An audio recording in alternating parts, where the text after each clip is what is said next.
Halo teman-teman, Assalamualaikum warahmatullahi wabarakatuh. Kami dari kelompok 1 yang beranggotakan Aik Vena Emilda dengan NIM akhir 069, Mila Dwi Wenitasari dengan NIM akhir 090, Hesti Putri Budi Rahayu dengan NIM akhir 113, dan ada Sevia Dwi Mustikasari dengan NIM akhir 115.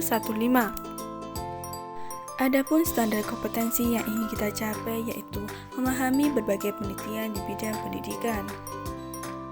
Sedangkan kompetensi dasar yang ingin kita capai yaitu mengidentifikasi berbagai pengertian, tujuan, macam-macam, manfaat, aktivitas, serta masalah dalam sebuah penelitian yang ada di bidang pendidikan. Terdapat dua indikator, yaitu yang pertama, menjelaskan berbagai pengertian, tujuan, macam-macam, manfaat, aktivitas, serta masalah dalam sebuah penelitian yang ada di bidang pendidikan. Yang kedua, yaitu membedakan penelitian kualitatif, kuantitatif, serta penelitian pengembangan. Pengertian masalah. Ada di sini pengertian masalah menurut Surya Brata tahun 2008. Masalah merupakan kesenjangan antara harapan dengan kenyataan, antara hubungan dengan yang ada, dan penelitian ini yang dimaksudkan untuk menutupi kesenjangan. Nah, untuk di sini selanjutnya ada syarat masalah pengertian. Syarat masalah pengertian. Untuk yang poin pertama ada nih novel. Nah, novel itu sendiri memberi nilai baru, yang artinya membantah atau mengkonfirmasi penemuan terdahulu, melengkapi, mengembangkan hasil penelitian terdahulu. Ada relevan. Relevan itu sendiri, hasil penelitian harus relevan dengan kemajuan ilmu pengetahuan, kebijakan kesehatan, dan peningkatan pelayanan yang lebih baik.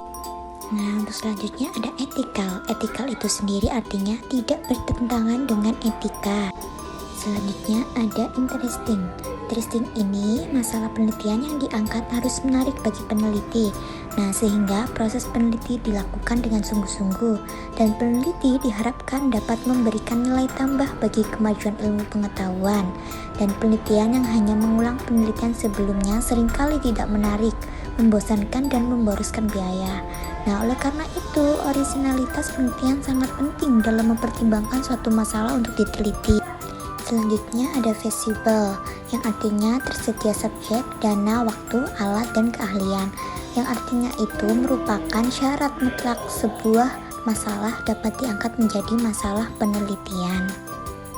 Nah, untuk materi yang selanjutnya ada tahapan metode ilmiah. Yang nomor 1 ada identifikasi masalah. Identifikasi masalah itu sendiri merupakan proses penelitian sebagai upaya mendefinisikan problem dan membuat definisi tersebut dapat diukur. Dan yang nomor 2 ada perumusan masalah. Perumusan masalah ini dikategorikan sebagai pertanyaan utama yang dicari dan yang akan dijawab melalui penelitian. Dan yang ketiga ada mengumpulkan informasi dan keterangan. Metode ini dapat digunakan secara sendiri-sendiri, namun dapat pula digunakan dengan menggabungkan dua atau metode lebih. Dan yang keempat ada menyatakan hipotesis. Hipotesis ini menyatakannya bersifat teoritis dengan penjelasan terhadap hasil pengukuran. Dan yang nomor 5 ada melakukan eksperimen atau percobaan.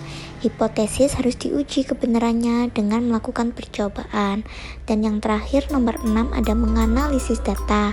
Menganalisis data ini hasil percobaan berupa data kualitatif dan data kuantitatif, dilakukan analisis baik dalam bentuk visualisasi data yang sesuai. Dan yang ketujuh ada menarik kesimpulan, artinya tepat atau tidaknya hipotesis akan dilihat dari hasil yang didapatkan dari eksperimen. Dan yang ke-8 membuat laporan ilmiah, artinya dituliskan dalam pencatatan atau dokumen agar dapat disimpan. Dan yang terakhir nomor 9 komunikasi hasil metode ilmiah, artinya tindakan nyata agar hasil penelitian bermanfaat bagi orang yang membutuhkannya. Mari kita simak permasalahan mengenai pernikahan dini. Dari video yang telah lihat tadi, terdapat kehebohan pernikahan bocah SD dan SMP di Musi Banyuasin. Telah banyak kita jumpai pada saat ini bahwa terdapat banyak sekali anak di bawah umur sudah melakukan pernikahan. Menurut Undang-Undang Nomor 16 pada tahun 2019 tentang perubahan atas Undang-Undang Nomor 1 Tahun 1974 tentang perkawinan yang sudah berlaku pada 15 Oktober 2019 menjelaskan bahwa seorang yang boleh menikah jika pria dan wanita sudah berumur 19 tahun.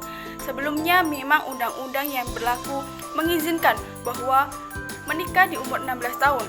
Melihat aturan pernikahan tersebut, namun di desa Sindang Marga di Musi Banyuasin banyak anak perempuan yang menikah, padahal masih di bawah umur, kurang dari 19 tahun. Kebanyakan dari mereka menikah di usia sekolah, seperti baru lulus SD atau masih menempuh pendidikan di SMP dan SMA. Masalah ini juga terparah dengan adanya fenomena cerai, padahal usia pernikahan masih seumur jagung. Dari hasil analisis tadi dari kasus satu ini, maka peneliti menimbulkan pertanyaan yaitu apa penyebab dari pernikahan dini? Dari permasalahan tersebut, penelitian apa sih yang cocok digunakan? Dari kasus tersebut, penelitian yang cocok digunakan adalah penelitian kualitatif. Karena kita lihat bahwa penelitian kualitatif itu adalah jenis penelitian yang temuan-temuannya tidak diperoleh melalui prosedur statistik atau bentuk hitungan lainnya dan berusaha memahami dan menafsirkan makna suatu peristiwa, interaksi tingkah laku manusia, dan situasi tertentu menurut perspektif penelitian sendiri. Perlu kita ketahui bahwa terdapat macam-macam penelitian dalam penelitian kualitatif. Yang pertama yaitu ada fenomenologi. Fenomenologi adalah jenis penelitian yang berorientasi pada hasil filsafat. Yang kedua yakni ada studi kasus. Metode studi kasus ini salah satu penelitian yang memfokuskan diri meneliti latar belakang, interaksi, dan kondisi masyarakat tertentu. Yang nomor 3 yakni ada metode teori dasar. Metode teori dasar lebih sering digunakan untuk kasus penelitian yang ingin menguatkan dasar teori yang sudah ada. Yang keempat yakni ada etnografi. Metode penelitian kualitatif jenis etnografi diperuntukkan untuk mengkaji bahasa, perilaku, atau komunikasi sebuah masyarakat. Yang kelima yakni ada metode histori. Secara umum, metode histori ini lebih mudah diperoleh melalui catatan sejarah. Kasus di atas ini termasuk pada penelitian kualitatif fenomenologi, karena menggali atau mengungkapkan tentang sebuah fenomena yang ada di sebuah masyarakat, yang menjadi sebuah pengalaman hidup dari sekelompok individu. Pada kasus ini merupakan penelitian lapangan yang bertujuan untuk fokus pada pemahaman terhadap fenomena sosial, yaitu pernikahan dini yang terjadi di tengah-tengah masyarakat dengan menggunakan penelitian kualitatif. Penelitian kualitatif yang merupakan suatu teknik yang akan menjadi langkah awal untuk mengumpulkan data dan informasi yang mendalam terkait kasus ini. Adapun manfaat penelitian kualitatif pada kasus ini yaitu mengklarifikasikan isu-isu tindakan sosial dengan mencari kebenaran akan kasus yang terjadi, benar adanya sesuai fakta yang ada di lapangan atau tidak. Terdapat siswa sekolah dasar sebelum diberikan media pembelajaran berupa PPT dan hanya sekedar diberikan penjelasan oleh guru, lalu diberikan sebuah soal. Akan tetapi, nilai siswa tersebut jelek. Pada pertemuan berikutnya, guru menjelaskan dengan menggunakan media pembelajaran yaitu berupa PowerPoint atau PPT. Lalu diberikan soal, ternyata nilai siswa tersebut bagus. Dari situ diketahui bahwa PPT atau PowerPoint sebagai alat atau media pembelajaran dikatakan efektif sebab terdapat perubahan cara kuantitas yang didapatkan dari uji latihan soal.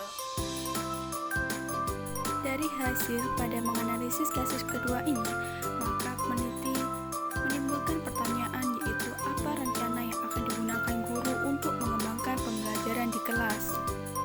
Nah, kira-kira metode apa sih yang cocok digunakan dalam permasalahan tersebut? Adapun penelitian yang cocok digunakan yaitu penelitian pengembangan. Kenapa penelitian pengembangan cocok digunakan untuk permasalahan tersebut?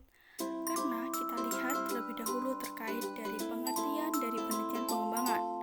Penelitian pengembangan adalah sebagai cara ilmiah untuk memperoleh data sehingga dapat dipergunakan untuk menghasilkan, mengembangkan, dan memvalidasi produk.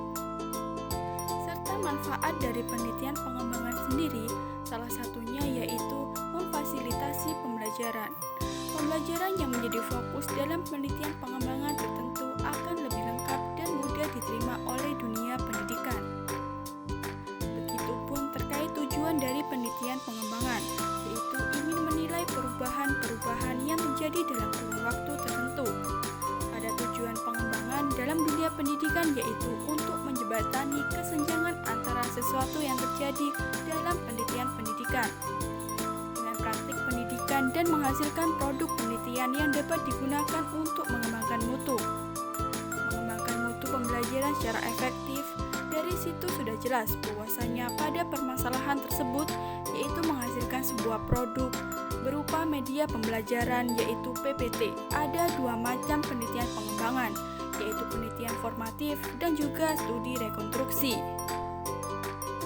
Penelitian formatif adalah proses penelitian yang berupaya untuk mengembangkan secara lebih rinci dan mendetail terhadap apa yang hendak diteliti.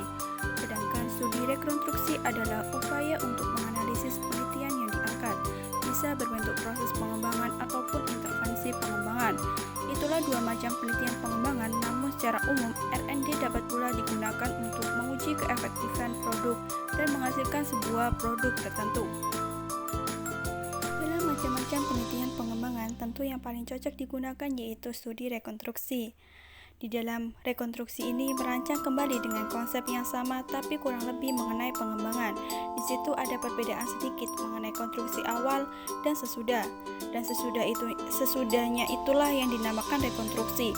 Perlu kita tahu bahwa rekonstruksi itu penelitian yang menggunakan produk, misal pembuatannya media pembelajaran lalu diterapkan ke siswa. Kira-kira bagaimana sebelum diterapkan media pembelajaran tersebut dan sesudah diterapkannya. Imbas dunia pendidikan karena COVID-19. Di sini pemerintah memutuskan agar belajar di rumah dan menerapkan pembatalan ujian nasional pada tahun 2020. Oleh karena itu, akibat dari COVID-19 ini, maka pembelajaran diharuskan dari rumah dengan sistem daring. Tetapi banyak juga kendala yang didapat pada pembelajaran daring tersebut, seperti guru-guru yang masih belum memahami sistem pembelajaran daring ini. Dari kasus yang telah kita analisis, maka peneliti menimbulkan pertanyaan yaitu bagaimana sikap guru terhadap kasus COVID ini. Yang kedua, apa dampak dari COVID-19 terhadap pendidikan? Wah, kira-kira penelitian apa sih yang cocok digunakan dalam permasalahan tersebut? Dari kasus tersebut, penelitian yang cocok digunakan yaitu penelitian kuantitatif. Dilihat dari pengertiannya sendiri, bahwasanya penelitian kuantitatif adalah sebuah penyelidikan tentang masalah sosial berdasarkan pada pengujian sebuah teori yang terdiri dari variabel-variabel, diukur dengan angka dan dianalisis dengan prosedur statistik untuk menentukan apakah generalisasi prediktif teori tersebut benar. Terdapat beberapa macam penelitian kuantitatif. Yang pertama yaitu ada metode komparatif. Metode komparatif adalah jenis penelitian yang diperuntukkan mengetahui perbedaan variabel yang diteliti. Yang kedua yaitu ada metode deskriptif. Metode deskriptif adalah metode penelitian yang menyampaikan fakta dengan cara mendeskripsikan dari apa yang dilihat, diperoleh, dan dirasakan. Yang ketiga yaitu ada metode korelasi. Jenis penelitian kuantitatif yang lain adalah metode penelitian yang bertujuan untuk menggambarkan dua atau lebih hasil penelitian.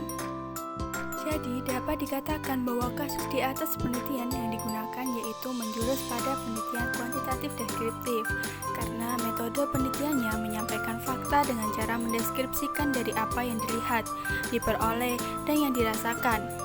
Dalam bahasa jurnalistik, penelitian cukup menuliskan atau melaporkan hasil laporan pandangan mata mereka, di mana penulis cukup menggambarkan subjek-objek yang sedang diteliti tanpa rekayasa atau semacamnya. Pada kasus ini, penelitian bertujuan untuk mengetahui dampak dari COVID-19 pada pembelajaran. Penelitian ini sendiri merupakan penelitian empiris di mana data-datanya dalam bentuk sesuatu yang dapat dihitungkan dengan mendeskripsikan bagaimana pembelajaran yang ada di salah satu sekolah tersebut, yang menyebutkan bahwa guru masih kesulitan dalam melakukan pembelajaran dengan siswanya, dan guru pun sudah melihat bagaimana dengan karakteristik anak tersebut. karena tidak nyata. Hal ini selaras dengan tujuan dari penelitian kuantitatif. Dengan menemukan jawaban yang telah diuji melalui pengumpulan sampel data, penghitungan berupa angka-angka statistik, dan menggunakan eksplorasi lebih lanjut serta menemukan fakta dan menguji teori-teori yang timbul. Manfaat penelitian kuantitatif sendiri adalah untuk melihat validitas, kredibilitas, dan keabsahan suatu yang ingin diukur. Manfaat praktisnya dilihat dari kasus ini yaitu untuk dapat diaplikasikan pada dunia pendidikan mengenai faktor-faktor yang melatar belakangi pembelajaran di rumah dengan menggunakan sistem daring, sehingga tenaga pendidik terutama guru dapat mengembangkan model atau metode yang cocok untuk digunakan dalam mentransfer ilmu sehingga siswa tidak kesulitan memahami pembelajaran yang diberikan guru saat pembelajaran daring dilaksanakan.